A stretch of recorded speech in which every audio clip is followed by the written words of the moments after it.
Hello everyone and welcome to the Chrissy B Show. Now we've said it once and we'll say it again, you are what you eat. Britain has seen a rise in obesity as well as a decline in physical activity. People are working longer hours and eating more convenience foods rather than homemade meals. But how is all this convenience really affecting us? We're going to find out because Ronald Delary Simpson is here to give us some insight as to what sort of chemicals are hidden in our foods and the effect they can have on our lives. And we also have Gabriel Both, and he's here to share his story about how juicing saved him from a lifetime of depression. But first we have the news with the lovely Excel. Hello Excel. Oh, thank you, lovely Chrissy. Are you a healthy lady? Well, I try, I have to say. I do have the odd naughty fast food, but I generally... How often? No, not very often. I have how to say... often?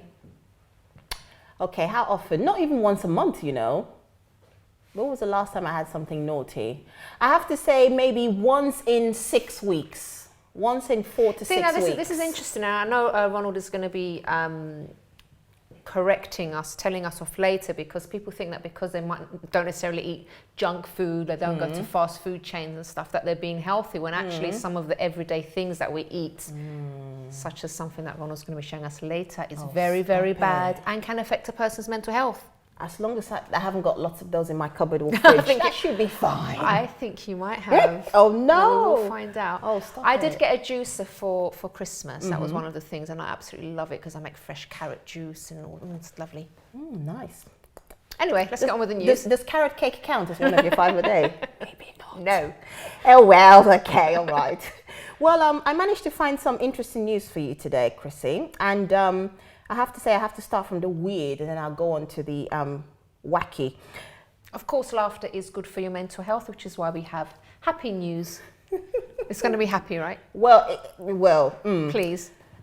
You might see the funny side of this. I was certainly laughing at her, that's for sure. An aspiring model was told that she was too short for the catwalk, and so she spent thousands of pounds to have her legs surgically lengthened. Oh, sounds so painful. Yeah, because of fashion. Yeah, okay. From the age of 14, Alexandra Transer from the city of Volgograd in southwestern Russia wanted to be a model, but she was only 5'4" and she was nowhere near the 6 foot that was required. I'm 5'4". Okay, you're a model in your own right, of course. We do have petite ones. I think I might be slightly shorter than actually. So she decided to take this drastic measure to obviously lengthen it. Apparently it's some procedure where they have to break the bone and then they reset it, and it apparently makes you actually grow. But of course she stopped growing at age 17, but because that was the only way she could do it using this procedure. She said, my mom is only 5'2" and my dad is 5'5", and so we're a family of shorties. I quote, not me saying this. So she learned about this procedure and she wanted to do this because she wanted to be taller and be a model. So she put this apparatus in her legs and all of that. But because it was such a costly procedure and her parents had to kind of allow her first, it's taken her this length of time to save up and have the procedure. She's now 30 years old and she's kind of grown in 9 months by 6 centimeters. And now she has 2 more operations to go in the next 2 years. And then she says, I'll probably be told that I'm too old to be a model by the time I'm done, but at least I will look like one because I will be taller and I will dye my hair blonde. Oh, really? Really? No. All of that for nothing for the past, 12 odd years? She obviously didn't think things through beforehand and plan out her finances and, well... Did I not tell you would be laughing at her? Sorry, Alexandra, but no. Maybe she's just happy being taller and that's it. She should have just been happy being 5'4". There's nothing wrong with it. Trust me. I'm happy at 5'4". Being tall is overrated. I can hardly find trousers to fit my long legs. Trust me, it's overrated. And you tower above everyone, don't you? I have to say, I think this is the thing with human beings. We're never satisfied because from a young age, I literally stuck out. But you're gorgeous. You stick out and you're gorgeous. No, but darling, oh, thank you, darling. You're just so kind. No, but what I mean is people kind of feel like, oh, I'm too short. But at that age, I feel like I was too tall. Yeah. Although it's, because either one, we just have to be satisfied with whatever you have. And I think that's Be grateful for what God's given you. Exactly, and just accept it. Because if you start saying, "Oh, I'm too short and I'm too tall," trust me, everybody in the other camp you're looking at wishes they were in yours. So just be satisfied. Yes. Oh, well, anyway. But now I have to mention my kind of least favorite but most important section of the show. Scoundrel of the week. Indeed, we need to have music for this. Well, this is slightly annoying because I find this is something I'm very, very passionate about that I cannot stand. But a woman dozed off on a train. Oh no, not again. Again, yes, this is the situation. Ladies, stay awake, please. A woman dozed off on a train and woke to find a man kissing her with his hands down her trousers. Oh no. The brazen cheek. I would deck you. Seriously. Yeah. I'm sorry. I'm sorry. This is the only time when I agree with violence. British Transport Police have issued 2 CCTV pictures of a man they want to talk to following a sexual assault in Surrey. Here he is. That is the scoundrel. The 25-year-old woman was traveling between London, Victoria and Mertsham when the incident took place in the early hours of Sunday, December. Were they December. alone on the carriage? I don't think so. All he says hello? here, well, People saw? no, but again, this is the thing, Chrissy. In this day and age where, you know, public displays of affection, you kind of think, yeah, but this is the thing. You're thinking, a woman sleeping, really? How much affection are you getting from a sleeping woman? Really? Really? But anyway, she was sat next to the man on the train as it headed out of London. And she spoke to the man, apparently, before falling asleep. And then a short time later, the woman woke to find the man kissing her with his hand down the back of her trousers. The woman stood up quickly and moved to another seat. So that woke her up. But the fact that it's disgraceful. Please show him again. Whoever can recognize him from this shot, please shot this scoundrel. Yet, then. Well, it doesn't look like it yet, no, because this was a recent news. So you should feel, you know, free enough to fall asleep or have a little quick snooze on the carriage without being sexually assaulted. Without waking up to find that I'm getting, you know, seriously, But anyone with information can contact the British Transport Police on 0800 40 50 40. Shot that scoundrel. Find your own wife and do whatever you want with her behind closed doors and stop molesting women on trains. Gosh. Okay, you calm down now. Just a tad. I've got a few minutes left. Now I've got something funny for you, actually. Having a name, was absolutely hilarious. Having a name with sexual connotations may make you the unwilling target of sniggers and lame jokes, but one woman found it prevented her from getting a supermarket loyalty card. The woman's name is Fanny, and she's from Sweden. So Fanny Carlson found that she wasn't allowed to register online for a Sainsbury's Nectar card. She was refused. No. So she said it's not actually a rude word in Sweden. So when she's among Swedes, they call her by that name. That name used to be used here 8 years ago. Do you remember? It was like quite a common name. I suppose now it's politically incorrect. So she said there was actually a picture of the website on this article to show that this has been denied, and so she literally had to use her middle name, which is, I think. Why didn't they just ask her for proof that was actually her name? No, I think it's the software. It doesn't allow certain things because they will probably think somebody's trying to be mischievous or something. Yeah, these sort of things tend to happen. The other time I saw an article where a red Indian wasn't allowed to register his name on Facebook because it was something like Mockingbird or something. He wasn't allowed to. So it was things like that. So I think the intelligent software doesn't allow you to kind of put just any name. So I think this was not accepted on Sainsbury's. So she had to use her middle name, which is something like, Linnea, her middle name is. So she had to use Linnea Carlson. And she got herself a Sainsbury's card. Oh, well, at least she got one. Congratulations, my darling, for getting a Sainsbury's card. Another one? Congratulations for getting a Sainsbury's card. Okay, whoopee. However, I have to say, Sainsbury's have decided that they're going to now revisit their kind of software to allow for more unique names. Okay. Yes, for sure. Do we have enough time for something else? Yes, quickly? We do, yes. Okay. The good people of Barnsley have shown us that a tiny malfunction on the bus would not stop them from passing information across. I'll explain. You know how you ring the bell when you're about to get off the bus? And, you know, bing, and then you see bus stopping, the bus will stop. Right. On this one occasion, people in Barnsley in South Yorkshire were informed that the bell on the bus was broken. So there was a sign put up in the bus. And I found this sign where it says, "Bell's not working. If you want the bus to stop, shout, ding, ding." Oh, no. They didn't. I'm telling you, that somebody took that picture and put it on Twitter, and I have to say, like, this is fantastic. Ding, ding. Someone should have filmed them doing it. Oh, that would have been hilarious. Absolutely hilarious. I can't believe it. Oh gosh, right, okay. Something a bit more wacky now. A young man who blacked out at the wheel of his car because he drove into a pole now ended up filming I'm himself. still smiling. Now you've come with something really serious and I don't know what to do with my face. No, don't worry. Carry on smiling, right, okay. because this is still somewhat hilarious. Oh, I've got to go. He filmed himself. Finished?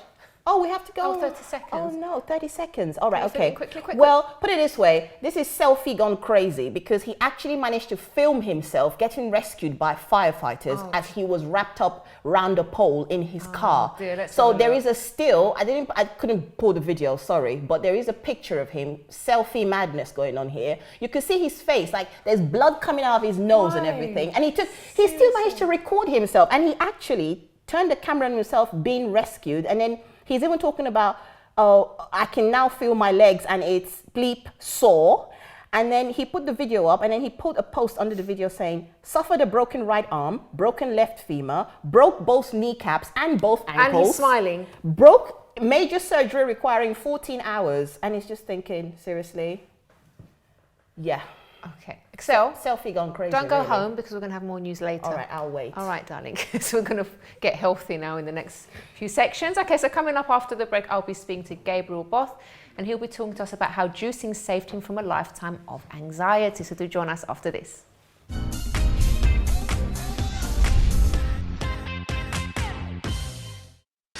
Don't forget to subscribe to the Chrissy B Show, always aiming to show you the happier side of life. You can find us on YouTube, Facebook and Twitter.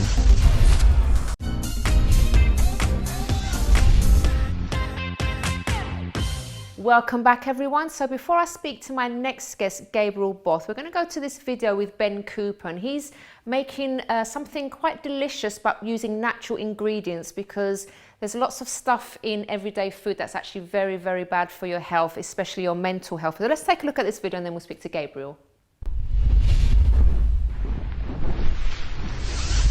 Okay, hello and welcome to MTS Kitchen.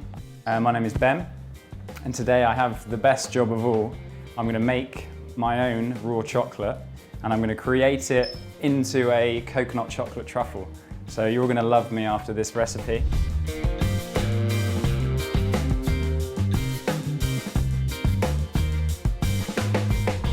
We've got just 3 ingredients in the first stage. So we've got 200 grams of coconut, desiccated coconut, which is going straight in to our mixing bowl.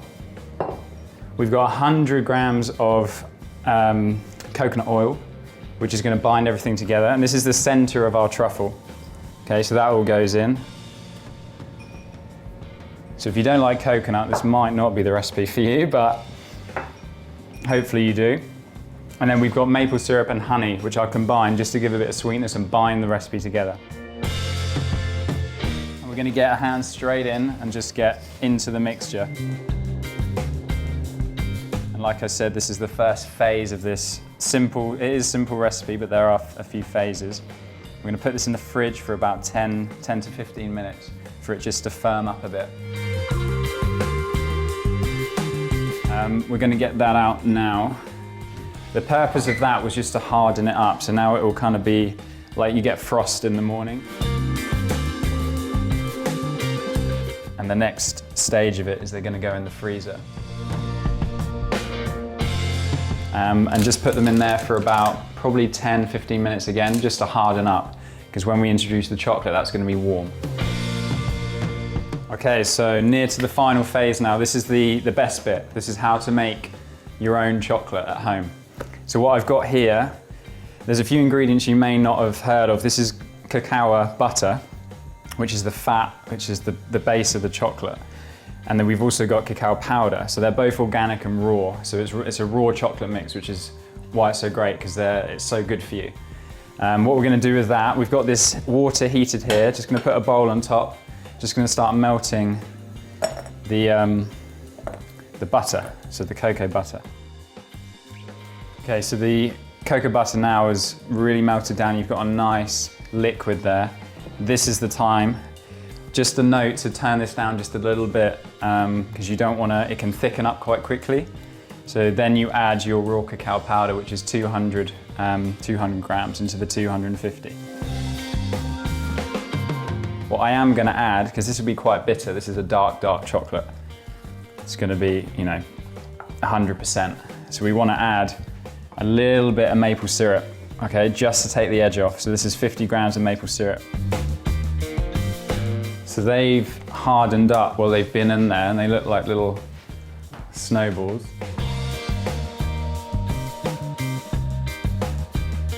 And the best thing about this is you'll have loads of chocolate left over. So now I'm going to pop them back in the fridge and give them they won't need long, probably half an hour. Amazing. So we've got raw chocolate truffles with a coconut center. Perfect for kids and adults.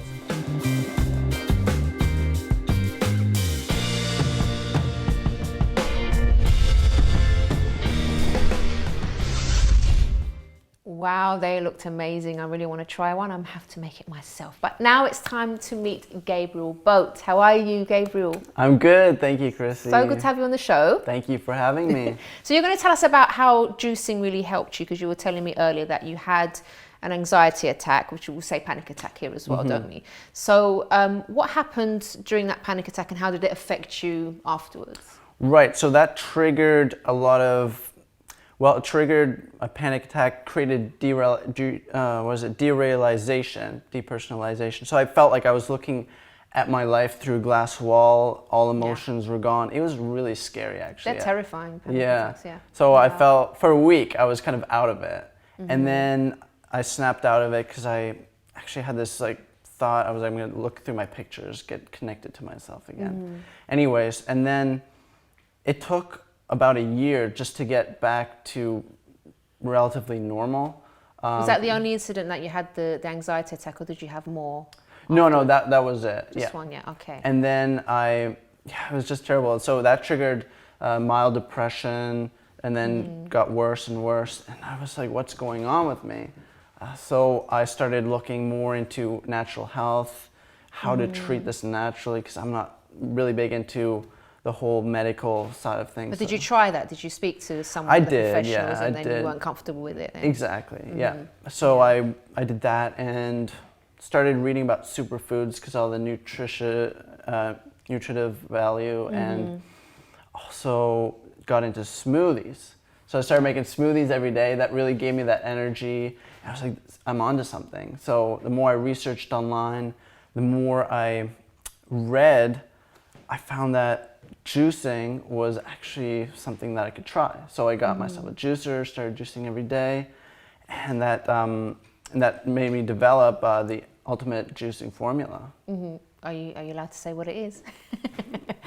Can you give us some examples of kind of stuff that you do? Right. So basically, it's about eliminating foods from your diet that aren't good for you. So that's the first step. Yeah. And then it's gradually introducing healthy raw foods into your diet and juicing. So you wouldn't do it all at once because people would actually get sick. All the detox stuff would come out. It's too much of a shock to the system, exactly, is it? Yeah. So you start out gradually, and then juicing, start once a day. Start with some light ingredients like cucumbers, some carrots, some apples, but not too much sugar. If you get too much root vegetables or fruits in there, then that is actually not good for your blood sugar levels. Oh, right, okay. Yeah. So you say it was me sticking a load of carrots in the juice and stuff, thinking that is good for me. So green juices. It's green, yeah. Okay then. But you mentioned the smoothies as well. So did that help to you to an extent, or are you more into juicing now? The smoothies were good, but I prefer juicing because it's more direct to the bloodstream. With smoothies, the body has to process it more. There's a lot of fiber and stuff. Juices are actually more dense, I guess. Okay. Yeah. And how has that affected your life? What's it done for you since you've been doing this juicing? So many ways. I would say, first of all, my energy levels and vitality levels have gone way up. Obviously, I've eliminated a lot of other foods as well that weren't that good. But juicing, it's helped me improve my mood, more positive outlook on life. Yeah. Just the whole body is transformed. Okay. And what would you advise someone that maybe wants to start juicing, take up your advice and start for themselves? What would you say to them? I would say get yourself a juicer and start reading up on the different fruits and vegetables that you can use. Start slow and introduce juice slowly into your diet because it takes time to adjust. So that's the best advice. Yeah. Are you helping other people with this as well? Do you advise others about how to I have a book and I have the ultimate juicing formula that I help with people. Yeah. Okay, and how's that going? Good so far. Going? Yeah, it's going really good. Yeah, lots of great comments. Maybe I need to read it to make sure I get the combinations of stuff right. It's a trial and error, really. So in the beginning, start out with recipes that are already out there because you might make some really weird concoctions. I've had it, can't drink it. So you start from scratch, and then you can start experimenting once you know. You get the balance right between the right sugar level, the right amount of green vegetables, and over time you'll get it. Okay. Now I do have to ask you something, Gabriel, because you've got amazing skin. It's very clear and everything. Did you always have skin like this, or was it as a result of the juicing? I would say I've always had it. I've been eating pretty healthy before, but juicing really kind of added that glow. He's glowing. You can see the light around him. All right, it's been lovely speaking to him. Thank you so much for speaking to us and giving me advice. Thank you. Thanks. All right, guys, so don't go away because after the break, I will be speaking to Ronald Delary Simpson, and he's going to be explaining the links between some of the chemicals we ingest daily and depression and some other mental health issues too, so don't go away.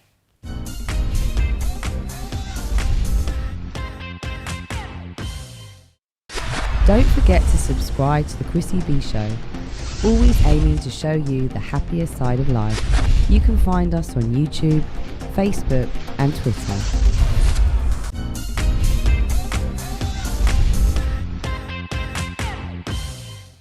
Welcome back everyone to the show. So as we've been hearing, certain food that we eat contains chemicals that can really wreak havoc on our brains and our mental health and physical health, of course. So Ronald Delary Simpson is going to be telling us about the common poisons in our common food. Hello. Yes. How are you? I'm a bit scared about what I'm going to learn today because there's going to be more stuff I'm going to have to throw out. Because every time I speak to you, the good thing is I'm taking your advice and I have been changing quite a few health, things. Definitely, yeah. What I'd like to start off is I saw two incredible headlines, which I meant to bring, but I can explain it. Was in a local paper, and it said 25% of English kids up to 15 are obese. 25%. So that's the next generation coming up. So diabetes is doubling every 6 years. Really every 6 years. So you're talking millions and millions of people affected by diabetes. And I'm going to show you some foods here which are very common foods which are causing diabetes from basically 1 year old started kid already pre-diabetes. And I've seen kids at 9 years old already got diabetes symptoms. 9 years old. So imagine that 25% up to 15 obese, not fat, obese. That means like morbidly fat. Right? So one of the things that very common, very popular, is this teriyaki sauce, and I'll explain you what's in it. You see, what you've got to do is you've got to be very, very smart about your health, right? And what you've got to read the label. Most people won't read the label, just grab it. It tastes good, I'll grab it, right?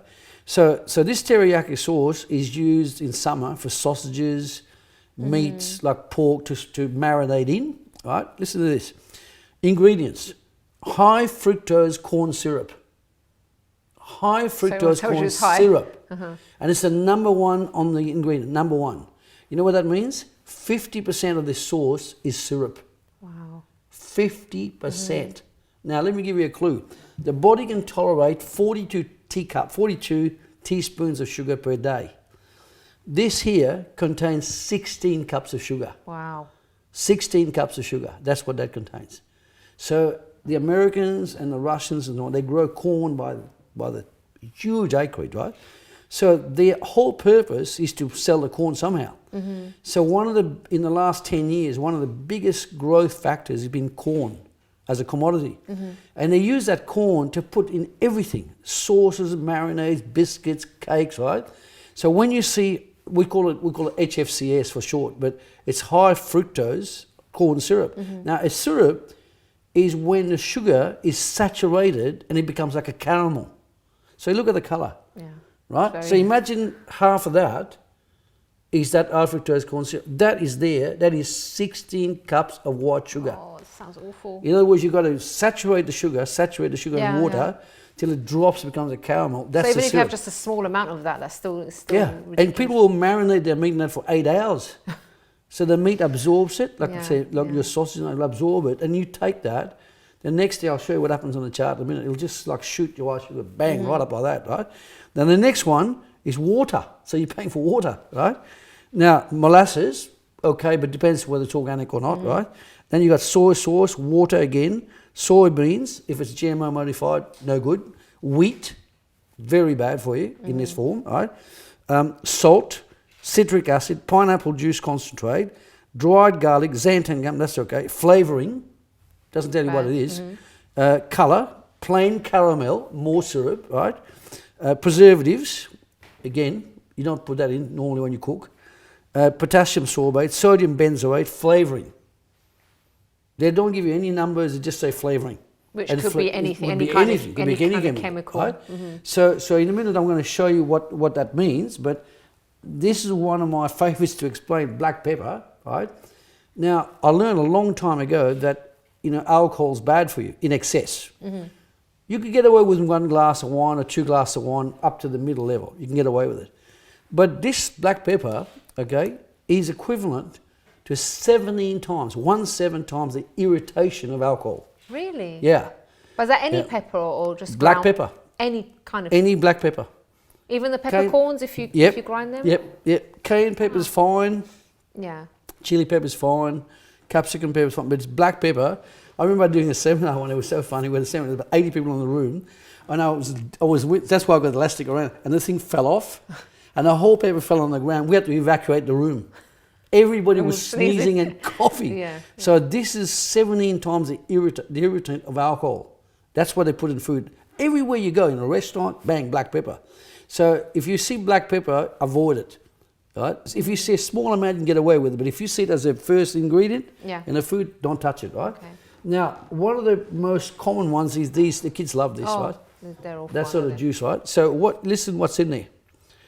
If you read it properly, let me read what's in there. Okay, here we go. Water. So you pay for water. Orange juice from concentrate, 8%, all right? Citric acid, acidity regulator, sodium citrate, natural flavouring. Oh yeah, next thing you know, you've got preservatives. Again, I'll tell you which one of these. Listen to this one. Dimethyl bicarbonate. Would you put that in your orange juice or your normal juice? No way, right? Okay, now, then your next one you've got is antioxidant, ascorbate, that's okay. Sweeteners. Oh, deadly. Listen to this one. Aspartame, aspartame, sucralose. These are all cancer producing. Every test we've seen with mice that has these three, aspartame, saccharin, and so on, sucralose, they develop pancreatic problems. That's any that's any sweetener, anything, any diet drink. Yeah, even now there's a big fad going on about this new syrup, agave syrup. I don't recommend it. If you want a sweetener, use honey, natural, especially if it's raw and if it's made straight from the hive. What does these kind of sweeteners? Because I heard they're really bad for your brain as well. That they kill the brain cells. Well, I will show you what it does in a minute. Okay, I will show you on the chart. It's fascinating stuff, right? So what actually happened then, listen, stabilizer, right? Natural colour. And they'll put on the bottle, made with natural ingredients. No, and absolutely it's full not. of rubbish. Full of rubbish. It's full of sugar, right? So let me show you on the chart. See, some people think that because they're not drinking Coke or fizzy drinks and Yeah. stuff, they're being healthy because they're giving their kids a juice. Yeah. When it's just as bad. Exactly. Now, what happens is this is the typical sugar that people have, right? Which is white sugar. Now, my great grandfather was involved with creation of trains. He was Scottish back when he used to do the rail lines for sugarcane. And the molasses, the blackstrap molasses, were the first extract of sugarcane. 14 or 15 processes later, it becomes white sugar.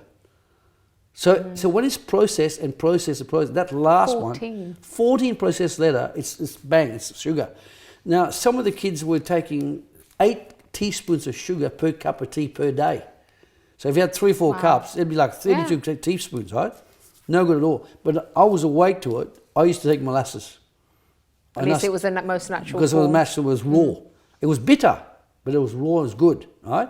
But now I tend to have a combination of molasses and honey. Honey, right. Right? Okay. So what I want to show you, I want to show you something quite fascinating. I saw this study done about 19 years ago, and it's been proven ever since. So what I've done is I've got a chart. Can you see that right? Is that better? Is that all right? Mm-hmm. You see it? Is that okay? Now what happens is this. When you start the morning, let's say this is 7 o'clock. Yeah. I've discovered one thing over 60,000 patients. Most people start the energy levels here. You know why? Because the day before, they have not eaten properly. Yeah. Maybe they haven't had breakfast.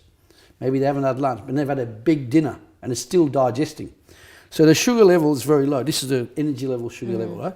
Very low here. So it takes a long time for it to get up to where it should be, right? Now, this is what we call the safety band. Okay, the safety band. Right? So if your sugar's too low, no energy. Your sugar's too high, you're hyper excited. So what actually happens is, let's say at 7 a.m., you eat a very ordinary breakfast of white bread. I see that all the time. They eat 2-3 slices of white bread, cup of coffee, sugar, right? So what actually happens is that if you look at that, okay, the sugar level will do this. Because it's so much sugar from the wheat, the white flour, and so on, and they might have finished up with a coffee with 2 or 3 cups of sugar in it, or teaspoons of sugar.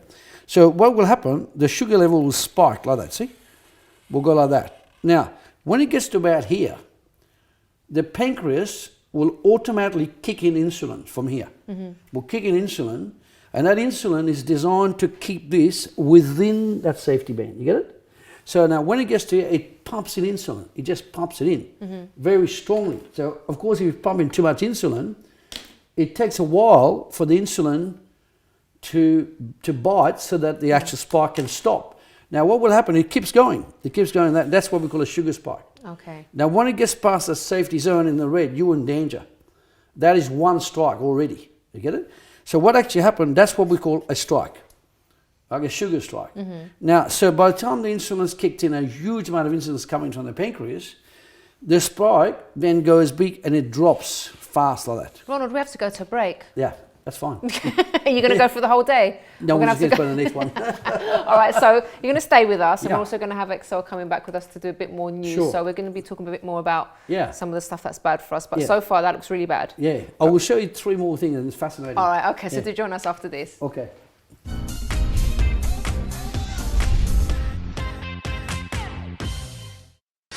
Don't forget to subscribe to the Chrissy B Show, always aiming to show you the happier side of life. You can find us on YouTube, Facebook and Twitter.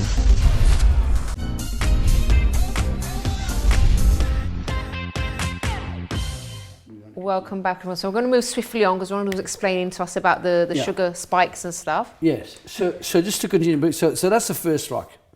Now, basically at 12 o'clock, let's say you have lunch, and you might have white rice, and you might have white potato, or you might have fish and chips. Bang, another strike. You get it? And then you go down again, all right? Then about 1 o'clock, you might have decided a chocolate bar, or some sugar bar, or some sports bar, or sports drink, right? Bang, back up again like that, you see?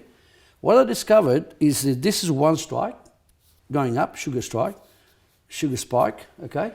1, 2, 3. Guess what? I discovered you do this for 14 years, like that every day, you get diabetes. Wow. 14 years, right? And it's very easily done, isn't it? Yeah, and of course diabetes will affect you mentally.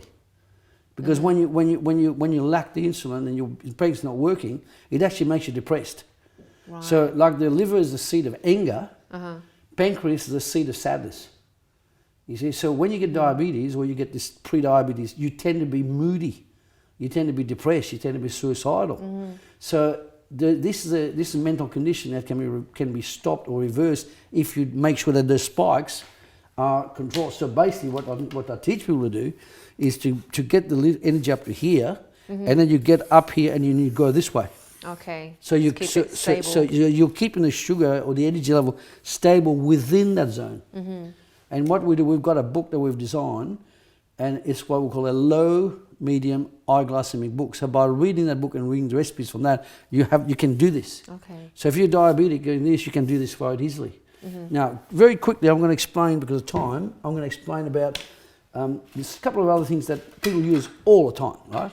Even on the shows, celebrity shows. This, aluminium. This is a deadly metal, right? Now, it's But we don't eat it. Yeah, but I'll tell you what happens. Lead, mercury, cadmium, aluminium, should avoid. Now, what most people do, they put cookies in there, don't they? Yeah.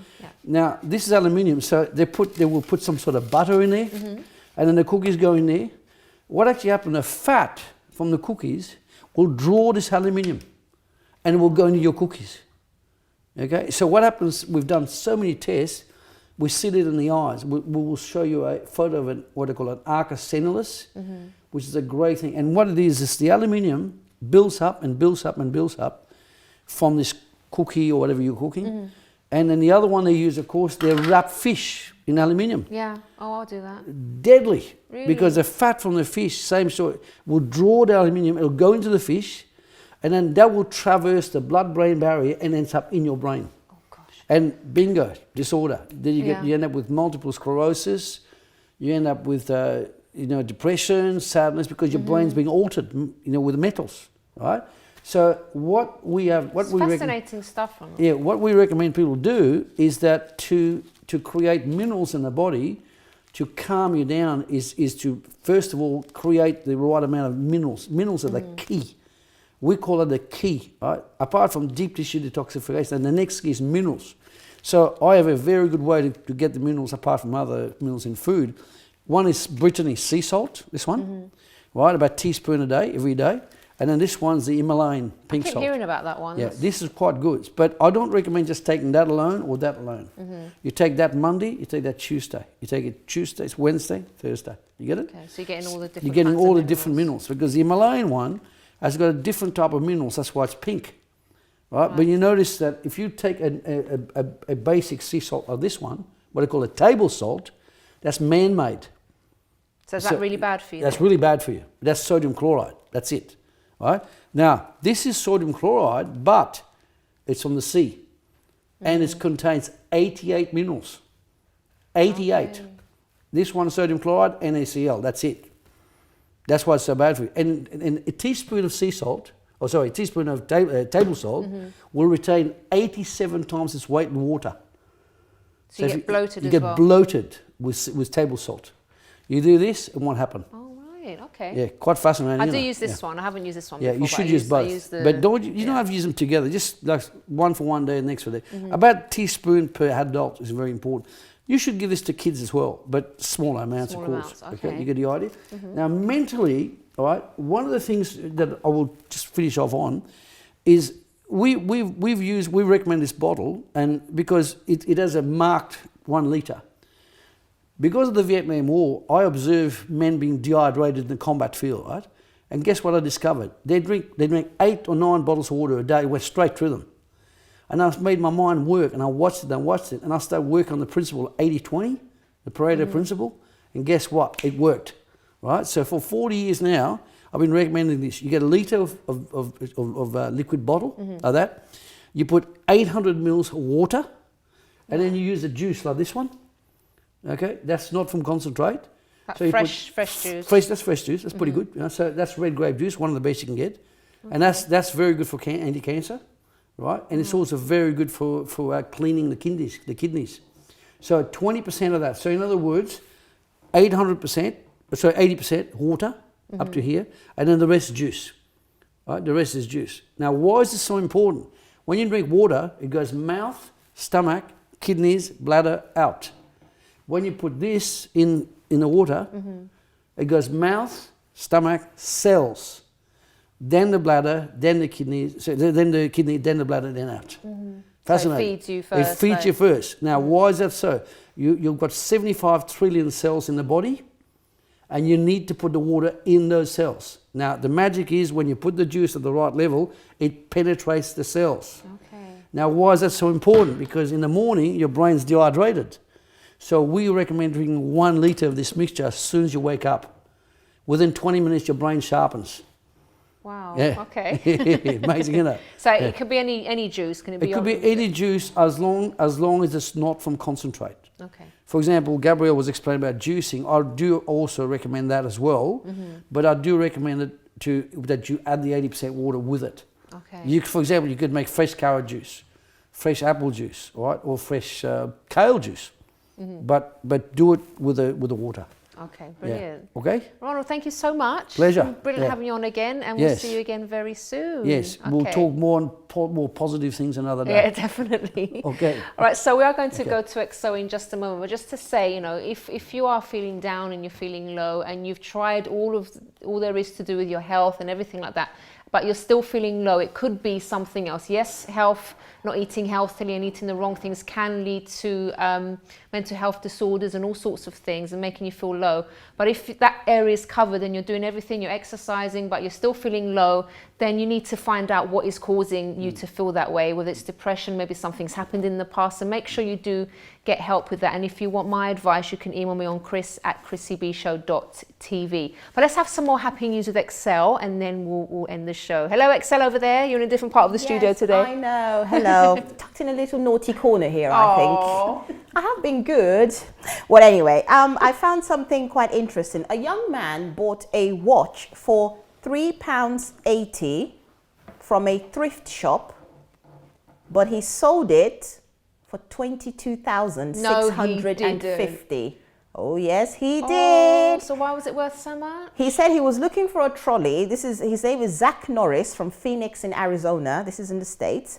And he said he was looking for a trolley for his golf bag, and he went to a Goodwill store, and he recognized this watch as a rare 1959 Jaeger LeCoultre, if I say that rightly. I'm sure Cynthia Liza would kill me probably, but anyway. Well, Mr. Norris said he was later able to sell the timepiece, so he saw it and he recognized it, so he bought it straight away, and then he actually sold it online for $35,000, which is the equivalent of £22,000. And he also threw in another watch that was also valued at $4,000, and together he made a whopping deal. And he said this came in quite handy because they were planning a wedding, and so now they have the funds for a wedding and also to take care of everything and just, you know, to start their life together. That's wonderful, and a great honeymoon too. Absolutely. And he said there were only 900 of this watch that was made, so I think that's what makes it quite rare. Wow. I have to mention quickly this young lady that I spotted on recently. Said a 10-year-old has enrolled in an Open University maths course only months after passing her A-levels. And this is a 10-year-old who was homeschooled by her mum, who's a mathematician.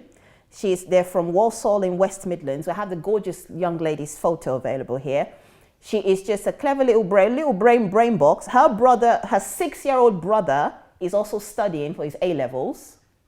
And she has just enrolled in a university course. Wow. Open Ronald, university. they must be drinking your 80-20 juice. You know, yeah, it must go straight to the brain. Absolutely, absolutely. And their mother is teaching them at home. She's a mathematician, but they've been homeschooled by their mother, converting their living room into a classroom. And so she's done all this by herself. But apparently from the age of 7, Esther, this 10-year-old, has always wanted to go to university. But she kept telling her that it was too soon and that she would say, Mom, when am I starting at university? So, yeah, so fabulous young lady. Yeah, well done for her. Indeed. Wow. Okay, so we're going to finish the show now, guys. Thank you so much, Excel. Thank you, Ronald, again. Thank you. And if you want more information about the program, you can visit the website chrissybshow.tv. And remember, do look after your health, your physical health and your mental health. But even if you are feeling really, really low at the moment, there is always help for you, and do look for it. And email me, chris@chrissybshow.tv. Bye-bye for now.